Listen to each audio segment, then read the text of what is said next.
Salut à tous, alors aujourd'hui on se retrouve pour un tour de magie expliqué, et plus particulièrement un tour de mentalisme. Puisque comme vous pouvez le voir, j'ai un petit papier ici, et vous verrez par la suite que c'est une prédiction. Alors, donc je vais vous faire le tour de magie. Donc, je peux mélanger le jeu. Voilà. Comme ça. Voilà, pas de triche. Ensuite, ce que je vais faire, c'est que je vais demander par exemple à un spectateur de me dire stop quand il le veut. Donc admettons qu'il me dit stop ici. J'ai donc 2 paquets. Je vais ensuite lui demander de poser son doigt sur un des paquets. Donc admettons qu'il pose son doigt sur celui-ci, de cette façon. Je vais retirer celui-ci et on va prendre celui-ci. Du coup on se retrouve avec le paquet que le spectateur a choisi. Et je vais ensuite faire 2 paquets comme ça. Donc voilà, je fais mes 2 paquets.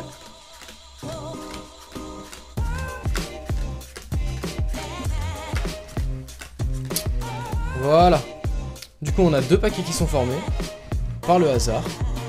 Et si on regarde les cartes qui sont sur les paquets, on a le 9 de trèfle et le 7 de cœur.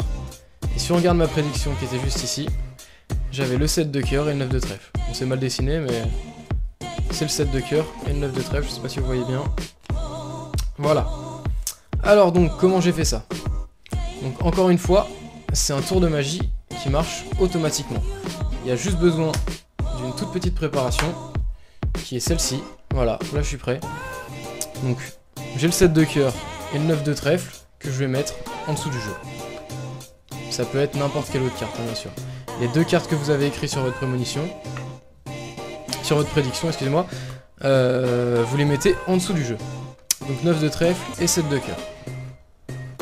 Vous êtes comme ça. Ensuite, on peut faire un mélange de cette façon, sans toucher aux cartes qui est en dessous. On peut faire un mélange comme ça, en pelant les 2 premières cartes, en mélangeant le jeu, en remélangeant comme ça. Du coup, les 2 cartes se retrouvent ici. Et on peut repeler les 2 cartes, donc ici, pour les remettre en dessous du jeu.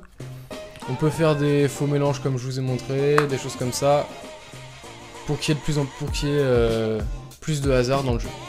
Alors, une fois qu'on est dans cette situation, ce qu'on va faire, c'est qu'on va demander au spectateur de nous dire stop quand il le veut. Donc par exemple, admettons, il nous dit stop ici, hop, on sépare 2 paquets. Et nous, ce qu'on veut, c'est que le spectateur choisisse celui-ci, puisque c'est sur celui-ci que se trouve le 7 de cœur et le 9 de trèfle. Donc on va lui demander de poser son doigt sur n'importe lequel des paquets. S'il pose son doigt sur celui-ci, ce qu'on va faire, c'est qu'on va retirer le paquet. Et on va dire d'accord, donc ça veut dire que tu choisis celui-ci. S'il pose son doigt sur celui-ci, on va dire d'accord, on retire ce paquet, ça veut dire que tu as choisi celui-ci. Donc peu importe le paquet sur lequel il pose son doigt, finalement on va choisir celui-ci. Le spectateur se doute pas du déroulement du tour de magie. Ensuite, une fois qu'on a un peu forcé le choix du paquet, on va simplement faire 2 petits paquets comme ça. Et là ça se fait tout seul. Donc je vous remontre en fait le tour de magie. Hein. Voilà. Et là c'est de l'automatique. On a créé 2 paquets. Et finalement les 2 cartes qui se retrouvent ici, c'est de la logique, c'est les 2 cartes qui étaient à la fin. Donc on se retrouve avec le 9 de trèfle et le 7 de cœur. Voilà, donc pour reproduire le tour de magie, il suffit juste de reproduire exactement les étapes que je vous ai montrées. Et vous saurez le faire puisque c'est automatique. Tout en pensant bien à sélectionner 2 cartes que vous allez prédire sur le petit bout de papier, donc juste ici, et à les mettre à la fin du jeu. Donc voilà, j'espère encore une fois que ça vous aura plu, et sur ce, je vous redis à la prochaine. Voilà.